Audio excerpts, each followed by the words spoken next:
Buenas tardes, soy Jared Misery Sánchez y soy un estudiante de Ingeniería Mecánica Automotriz y estoy cursando actualmente el cuarto cuatrimestre en la Escuela de Mecánica y Diésel del Estado de Veracruz, Grupo CETBA, y este video es para demostrar los temas aprendidos a lo largo de todo el cuatrimestre en la materia de ciencia e ingeniería de los materiales. Como primer tema tenemos lo que son la introducción a la ciencia e ingeniería de los materiales. Es importante saber de dónde vienen y para dónde van las futuras materias o los futuros materiales y materias actualmente que nosotros tenemos. Y que cada uno de ellos han pasado por cierto cambio que nos ha logrado o nos ha dado tener un futuro mejor y un presente bien vivido. En este caso, para definir esto, empezamos con qué son los nanotubos. Los nanotubos son la tecnología, o quiere ser la tecnología del futuro, que nos den una nanotecnología, una nanociencia, donde nosotros podamos hacer, eh, como su nombre lo dice, tubos de tamaño micrométrico, en los cuales podemos transmitir o pasar diferentes tipos de materiales o diferentes tipos de sustancias dentro de ellos, que es donde actualmente se quiere ocupar para lo que son las medicinas y lo que es actualmente la medicina, bueno, perdón, actualmente la construcción moderna. Pero también tenemos que saber qué tipo de materiales y por qué. En este caso nosotros tuvimos una tarea en la cual nos dicen que por qué un casco de fibra de carbono o cascos deportivos tienen que fabricar de esa manera. Más que nada es referente al uso o el material que uno le va a dar, ya que no es el mismo caso uno de fútbol americano que uno de motociclismo, que tal vez los dos resistan a grandes impactos o a gran cantidad de fuerza aplicadas a ellas, pero no es la misma cantidad de velocidad que lleva cada uno, ya que un accidente, eh, el, el ciclista o el motociclista sufrirá mayor impacto por cuestiones de la velocidad que una persona que solamente va a 2 o a veces a lo mejor hasta nada más 10 kilómetros por hora corriendo. También tenemos lo que son problemas suplementarios sobre el enlace atómico y modelo de Lewis. El modelo de Lewis marca un antes y un después en la realización de materiales y la ciencia de los materiales. Gracias a él pudimos saber y pudimos ver hacia dónde estaba encaminado el futuro y hacia dónde estaba el presente, o dónde estábamos puestos en el presente. En esta parte del enlace atómico, nos dimos cuenta que también un conjunto de todos los enlaces atómicos podían generar o podíamos llegar a lograr diferentes tipos de materiales haciendo combinaciones, que actualmente tenemos aleaciones que pensaríamos que son casi imposibles, pero realmente son logrables, como por decirlo así, materiales químicos, como son naturales, con materiales químicos inorgánicos, así como materiales metálicos con polímeros o incluso lo que son cerámicos, que son materiales de dos gamas diferentes, pero que realmente cada una de ellas se puede combinar ya. Los tipos de enlaces químicos tenemos los iónicos, covalentes y metálicos, de los cuales, de esos tres, los iónicos se basan en sus se basan en el cambio o en el intercambio de iones. Los covalentes tienen la función de tener átomos de electrones que se combinan, y los metálicos son enlaces de solamente puro enlace químico metálico, ya que cada uno de ellos lleva una particularidad que tiene que seguir. Tenemos las propiedades mecánicas y físicas de los materiales. Saber sus propiedades mecánicas y físicas nos ayuda a hacer un estudio o un desarrollo para algo que se llama mecánica de fuerza, ya sea sus desgastes, su fuerza de compresión, de extensión y todo lo que conlleva a ellos. Por eso es que es de suma importancia aprenderlo en este cuatrimestre, y gracias a él podemos hacer diferentes tipos de mediciones o diferentes tipos de cuentas para poder determinar cuánta tensión está cargando una sola barra de acero en el caso de un chasis de la mecánica automotriz, que es donde más al fin y al cabo se va a llevar. Gracias a él podemos también determinar cuánta tensión puede llegar a tener resortes, amortiguadores, como su nombre también le estaba diciendo, chasis, incluso el propio motor y qué tipo de material es el más correcto para el funcionamiento que nosotros le queremos dar o la exigencia que nosotros le estamos dando. La deformación, una vez que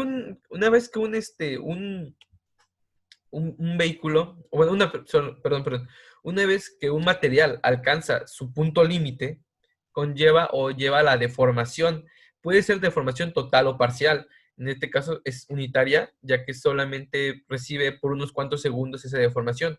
Lo decía Hooke en la ley, lo decía la ley de Hooke, que cuando un objeto llega a romper o llega a salir de su punto de deformación momentánea, sufrirá una deformación permanente. Entonces aquí solamente estamos viendo cuánto llega a tener una deformación momentánea, que es un ejemplo cuando estiramos un resorte y al soltarlo vuelve a retomar su posición inicial. Esa es la deformación unitaria y se hace con ese tipo de cuentas o de fórmulas que nosotros tenemos aquí ya inmersas. Y la elasticidad, que tal vez, como su nombre lo diga, determinamos qué tan elástico es un instrumento o qué tan elástico es un material. Tal vez se parezca al tema anterior, pero está correlacionado, pero lleva sus diferencias. Aquí solamente estamos hablando de la elasticidad, o sea, de un metal que puede ser propiamente elástico, como lo que es un resorte, o un polímero que puede ser elástico, como, no sé, a lo mejor una liga, o no sé, a lo mejor plásticos que toman formas que nosotros le queramos dar. Ese es el término de elasticidad en cuanto a los materiales. Pero cuando un material elástico sobrepasa su punto de flexión, tiende a dar la ruptura. Y esa ruptura es o de formación permanente o de plano es una ruptura del material. Y de igual forma, con ese tipo de cuentas, ese tipo de fórmulas que tenemos, como aquí lo estamos viendo, nos podemos dar cuenta cuánta es la carga máxima que puede llegar a tener una pieza y saber si puede o no puede soportar determinado material que nosotros tenemos o nosotros queremos aplicarle. Porque esto es para saber cuánto puede llegar a aguantar antes de, no después de, ya que si lo hacemos después de, puede llegar a causar una ruptura permanente. Tenemos las pruebas de propiedades mecánicas. La dureza es importante. ¿Por qué estamos buscando la dureza? En la mecánica automotriz se mantienen diferentes tipos de acero y aleaciones, tanto dulces como blandos, como lo que son acerados y no acerados, cromados y no cromados, que más adelante los veremos. Pero cada uno de ellos tiene diferentes tipos de dureza. Pero, ¿cómo saber o cómo ver cuando nosotros estamos haciendo un mal uso de ellos y se han ya llevado una fractura como lo habíamos mencionado? Pues bueno, hay diferentes tipos de formas de pruebas. Entre una de ellas es la radiografía, que tal cual como los huesos humanos, se toman radiografías de la pieza donde se demuestra en qué parte está su ruptura y en qué parte está a punto o sobre todo qué parte ya no tiene la misma capacidad que tenía antes. Tenemos la inspección por partículas magnéticas. En las partículas magnéticas se vierte o se rocían partículas de metal activadas que van a reaccionar con ciertos choques eléctricos que uno se le va a dar. Lo malo de este tipo de inspecciones es que cada una de ellas pues es para piezas muy grandes. Llevarlos a piezas pequeñas es un poco complicado, ya que de igual manera es tener una máquina de rayos X muy grande o muy pequeña en su defecto, ya que este tipo de inspecciones se ocupa más que nada en empresas grandes, no se ocupa en empresas pequeñas. Inspección por penetración fluorescente. Este tipo de inspección es de los más asertivos, pero sí es de los más caros. Se tiene que saber realmente que tu pieza tiene un defecto considerable. Muchas veces nada más es un pequeño defecto que puede llegar a aguantar todavía unos cuantos años o incluso unos cuantos meses hasta que llegue de cierta pieza sin parar la producción. Pero este tipo de inspección ya es cuando tu pieza de plano sufre una ruptura irremediable y sea urgente cambiar determinado sistema. Y por último, tenemos lo que son, por dos últimos, tenemos lo que son la inspección ultrasónica y la inspección de corrientes parásitas. Estas dos manejan voltaje manejan voltaje o pulsos, mejor dicho, para poder detectar cuáles son las diferentes fallas o diferentes rupturas que se tienen en la pieza. Se envían o se lanzan diferentes pulsaciones, las cuales la pieza lo va a rebotar y él lo va a volver a captar, dando señales de dónde no fluye de manera correcta y de dónde hay diferentes tipos de ruptura, donde no permite, como les digo otra vez, no permite la continuidad correcta. Tenemos el proceso de elaboración del acero. El acero se lleva a cabo a altos grados de calor, hasta 1500 grados como mínimo, para tener una cocción o un derretimiento de la manera más óptima. Se tiene que llevar este tipo de alto horno, donde se introducen diferentes tipos de gases, hierro, un metal que se llama, una aleación que se llama coque y cal para poder salir ese tipo de acero, pero lo mejor de todo es que es más económico que otros procesos de fabricación. De aquí partimos para saber cuáles son los aceros. Entre ellos, el más importante es el acero inoxidable, ya que hay diferentes tipos de aceros inoxidables, pues están, por ejemplo, los tipos de cómo es que se pueden llegar a hacer. Para la construcción del acero inoxidable se siguen diferentes materiales, se siguen diferentes procesos, como lo son sección y fundición, soplado de oxígeno, lo que es eliminación de partículas y escoria de solidificación, laminación y obtención del espesor, lo que son bobinas y la medición en frío. Estos que yo les acabo de mencionar son las más comunes que se ven en las empresas y en las grandes fábricas, tanto por cuestiones de que tiene que salir alta producción en menos tiempo, mejores precios con mayor calidad y sobre todo que sean procesos que no se detengan pase lo que pase. Y tenemos lo que son procesos de recocido y de capado y acabados, que más que nada de eso se ocupan igual tanto en fábricas grandes como en pequeñas, pero se ocupa para darle una apariencia y un acabado mejor y un acabado también pues más estético para lo que es el comprador final. Y tenemos lo que es unos mapas mentales que nos explican cuál es el tipo de tratamiento del acero. El acero recibe 4 diferentes tipos de tratamiento, que son el revenido, el temple, el normalizado y el recocido. Esos 4 tratamientos son para darle una fortaleza una vez que el acero quedó al alto horno y está al rojo vivo.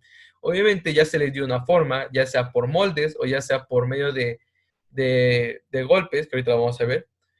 Entonces, de esta manera ya se le da un enfriamiento para poder tener una mayor dureza o una mayor resistividad a los tipos de desgastes. Aquí tenemos el tratamiento mecánico, que puede ser en frío o en caliente, que es forja. En caliente es que está todavía rojo vivo y a base de golpes se le da una forma que uno quiere, la forma que uno necesita, que es como los viejos herreros de las películas medievales, que se le daba con un yunque y un martillo, como lo podemos ver ahí tienen un yunque. De esta manera se le da la forma que uno desea, pero también está en frío, que el material tal vez no es del todo duro, obviamente, porque el acero a cierta cantidad de peso se llega a vencer y tiende a deformarse.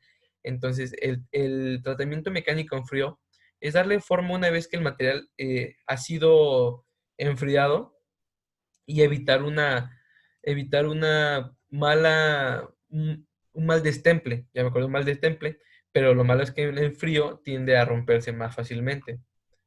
Y tenemos diferentes tipos de tratamientos, como lo son el materialización y el cromado.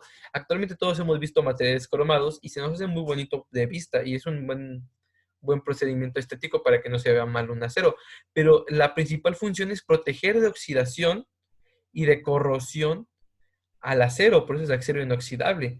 Y gracias a él, los aceros pueden durar más años de vida y pueden tener mayor resistencia y principalmente ser hipoalergénicos. Se pueden desinfectar con mayor calidad, como actualmente se ocupa en la medicina, que en su mayoría todo es de acero inoxidable. Gracias a él no mantiene gérmenes impuros. Y tenemos la metalización, que es más que nada, se proyecta una pulverización en la superficie de nuestro metal, donde se impregna al alto calor y con choques eléctricos, para poder tener una protección encima. Y tenemos el significado de los tipos de aceros. Como les digo, cada uno de los aceros lleva diferentes tipos de material, aleaciones y diferentes tipos de grados, que es lo más importante. Cada grado resiste diferentes grados Celsius, Kelvin, Fahrenheit, dependiendo el sistema métrico que uno utilice. Pero lo que más soporta es cuánto, cuánto carga, cuánto resiste y sobre todo hasta qué punto límite tiene el punto de quiebre o de puntos de deformaciones. Y cada uno de ellos, sus aleaciones, lo van a ayudar a tener propiedades diferentes. Y de nosotros, al ser clientes, tendremos que saber cuál es el que nos sirve o cuál es el que nos funciona para la actividad que nosotros vamos a realizar.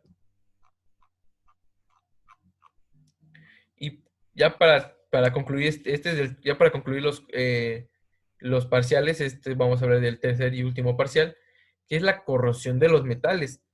Los metales tienden a corroerse por lo que son diferentes tipos de partes, como lo son la corrosión electroquímica, lo que son los análisis de corrosión por esfuerzo, la corrosión por la resistencia. Entonces, cada una de esas corrosiones tiene a causar un daño irreversible, o a veces no tanto irreversible, pero sí daño estructural y visible a nuestra propia figura o a nuestro propio eh, sistema o nuestro propio conjunto de metales. Y eso debilita mucho la estructura y debilita el funcionamiento de nuestra estructura, volver a la redundancia otra vez, donde podemos ver y podemos saber que cuando se corroen los materiales, al poco tiempo se rompen o se fracturan. Y es por eso que es importante saber hasta qué punto nuestra pieza puede llegar a correr y los procesos de corrosión, porque en la ciudad de Veracruz, un ejemplo, se ve mucho lo que es la picadura de automóviles por las sales marinas. Y aquí en Orizaba, donde yo vivo, no. Entonces, el diferentes tipos de materiales donde tienes que ocuparlo, depende de la región, es importante y por eso sabemos qué tipo de corrosión le causa a qué tipo de materiales. Tenemos la causa que producen fallas y es interesante ver cómo en todos los lugares se generan fallas, en todos los lugares se generan errores, pero saber de dónde vienen ellos es importante y porque te prevés antes de que pase a lo mejor. Una de las principales causas que fallan, de causas que producen fallas son inadecuado control o protección ambiental, condiciones no previstas de operación, tratamientos térmicos incorrectos, material inadecuado, errores de diseño, mantenimiento inadecuado, defectos de soldadura, errores de fabricación y mal uso o abuso. Estas 9 partes, o estos nueve dedos, como yo les llamo, son las principales funciones, o mejor dicho, los principales errores que llegan a pasar en cualquier proceso de producción y puede llegar a causar tanto desde pérdidas monetarias, que es yo creo que lo mínimo, hasta pérdidas humanas, que es lo que nadie quiere sufrir. La metalurgia de polvos es igual uno de los temas más importantes que nosotros vimos, ya que es el cómo fabricas metales a base de polvos. Es importante y es increíble ver que cada uno de ellos lleva su proceso diferente, pero se ve en cuestión de economía. Esto se busca para abatir costos, perdón. Y cada una de ellas, como la descomposición electrolítica y la reducción del óxido, son partes importantes del día a día, ya que nosotros no lo podemos ver porque no sabemos, o bueno, yo por lo menos no sabía, mejor dicho, en qué parte se podía observar diferentes tipos de acero y para uno de los casos, pues es necesario leerlos. La humectación y especiamiento de los adhesivos nos marca que dependiendo su espesor y qué tan húmedo esté, va a pegar mejor, o en su caso no, porque cada uno también, como digo, aquí todos se definen qué tipo de material es la base, qué tipo de material es el que vas a pegar. Si es un material poroso, no puedes poner un, un pegamento con alta humectación, pero sí es necesario con mucho espesamiento. O si es madera, no puedes poner uno con alto espesamiento y poca humectación. Porque cada una de las partes necesita absorber o no el pegamento para que quede completamente sellado en las partículas. Y por último, pero no menos importante, tenemos los metales los materiales cerámicos. Los materiales cerámicos, el texto anterior es igual que este. Los materiales cerámicos nos ayudan a tener una materiales de calidad altísima en cuanto a calor, resistencia, pero muy económicos, como lo son la porcelana, como lo es incluso el vidrio. Bueno, el vidrio hasta cierto punto, ya que, bueno, pasando sus grados se derrite, pero sí es material cerámico, que nos ayuda a soportar tanto el calor y sobre todo es un buen disipador también de calor, pero sobre todo es barato para nuestro día a día del uso cotidiano. Y bueno, este fue mi video. Muchas gracias. Nos vemos.